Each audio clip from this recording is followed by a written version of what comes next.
Bagi teman-teman yang sudah menikah dan pernah mengalami keguguran lebih dari satu kali, tonton video ini sampai selesai. Saya akan bahas masalah penyebab terseringnya dan kemudian tips cara mengatasinya. Oke?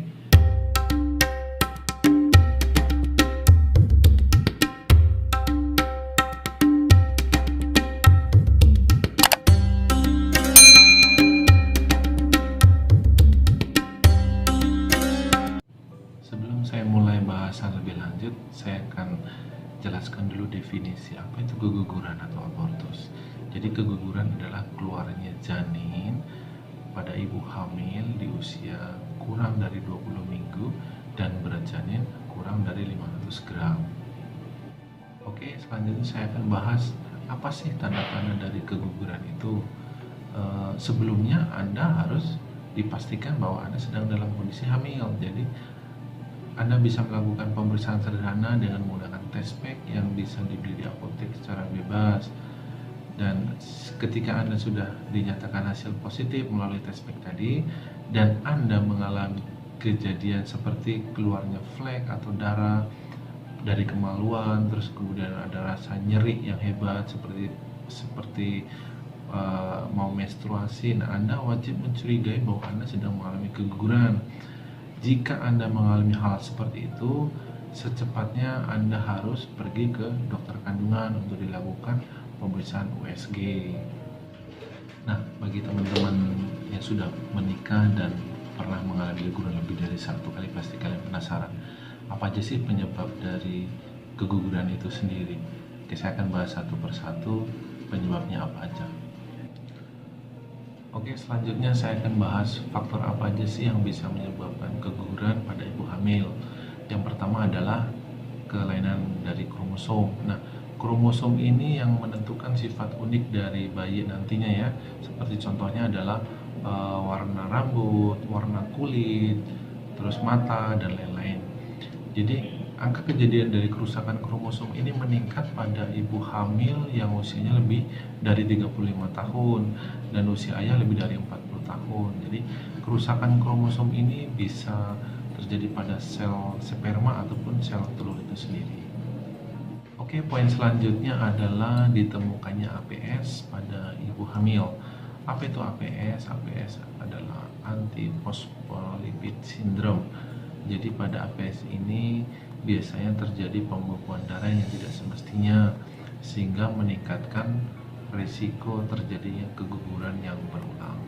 Anda bisa memeriksa pemeriksaan laboratorium. Sebelumnya Anda harus konsul dulu dengan dokter rutin Anda. Penyebab lainnya adalah kondisi medis dari ibu hamil. Ada beberapa faktor yang mempengaruhinya. Salah satunya adalah diabetes dan hipertensi yang tidak terkontrol. Nah, bagi Anda yang mau merencanakan kehamilan, Anda harus periksa ke dokter Anda untuk memastikan bahwa Anda tidak sedang menderita diabetes ataupun hipertensi. Terus ada gangguan hormonal, misalnya pada pasien hipertiroid, ada gangguan autoimun pada pasien lupus, dan yang tidak kalah pentingnya adalah adanya gangguan atau kelainan di rahim ataupun di leher rahim itu sendiri. Faktor berikutnya adalah gaya hidup. Di sini yang dimaksud gaya hidup yang berisiko adalah perilaku merokok, menggunakan obat-obat terlarang, ataupun mengkonsumsi alkohol. Ini akan meningkatkan angka kejadian keguguran pada ibu hamil. Tips cara menghindari kejadian keguguran pada ibu hamil. Jadi Anda harus menerapkan pola hidup yang sehat ya. Makan yang cukup, gizinya, istirahat cukup, olahraga yang teratur, tidak merokok, tidak minum alkohol ataupun narkoba. Rencanakan usia kehamilan Anda di usia 20 sampai 35 tahun. Dan yang tidak kalah penting adalah memohon kepada Tuhan Yang Maha Esa. Nah, ini ada pertanyaan begini, dokter, saya sudah menerapkan pola hidup yang sehat, usia saya antara 20 sampai 35 tahun, terus kemudian saya tidak ada faktor risiko diabetes, hipertensi ataupun faktor-faktor lain yang sudah saya sebutkan tadi.